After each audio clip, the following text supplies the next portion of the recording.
श्रीमन्नारायणीयम् 89వ दशकम्। रमा जाने जाने यतिह तव भक्तेषु विभवो न सद्यः सम्पद्यः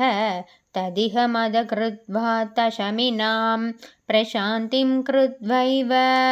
प्रदिशसि ततः काममखिलं प्रशान्तेषु क्षिप्रं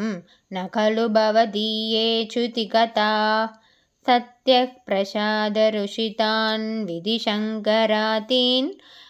केचिद्विभो निजगुणानुगुणं भजन्तः प्रष्टा भवन्ति बदकष्टमदीर्घदृष्ट्या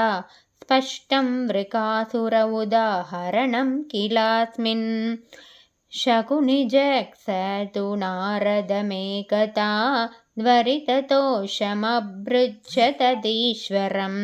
शशदिदेषु गिरीशमुपासितुं न तु भवन्तमुबन्तुमसाधुषु तबस्तबत्वाघोरं स खलु कुपितः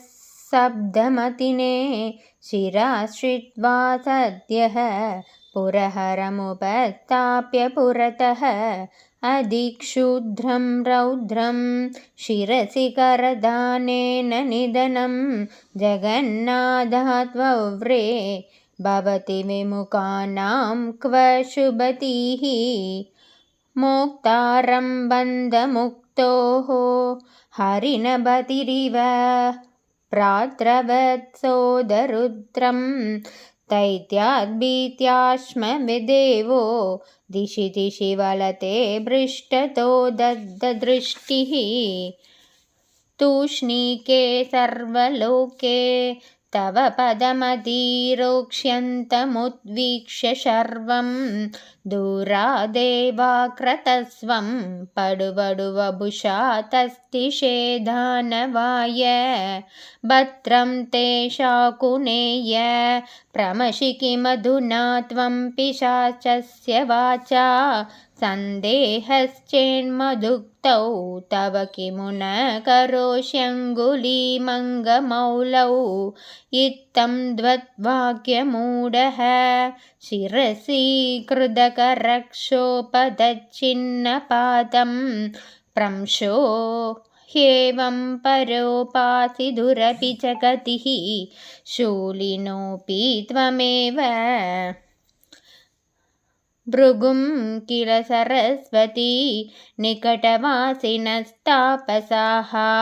त्रिमूर्तिषु समादिशन् अतिकसत्वतां वेदितुम् अयं पुनरनादरा तुदितरुद्धरोषे विधौ हरेऽपि च जिहिंशिषौ गिरिजया धृते द्वामगात् शुब्धं रमाङ्गभुवि भङ्गलोचनं त्वां विप्रे विनिघ्नधिपतेन मुदोदितस्त्वं सर्वं क्षमस्व मुनिवर्य भवेत् सदा मे त्वत्पादचिह्नमिह भूषणमिध्यवादीः निश्चित्यते च सुदृढं द्वयि बद्धभावाः सारस्वता मुनिवरा ततिरे विमोक्षं द्वाम्येवमच्युत पुनश्च्युतिदोषहीनं सत्वोच्यैकधनुमेव वयं भजामः जगत्सृष्ट्यादौ त्वां निगमनिवहैर्वन्दिभिरिव तुतं विष्णो सच्चि परमरसनिर्वै तव भुषं परात्मानं भूमन् पशुपवनिता भाग्यनिवहं परितापश्रान्त्यै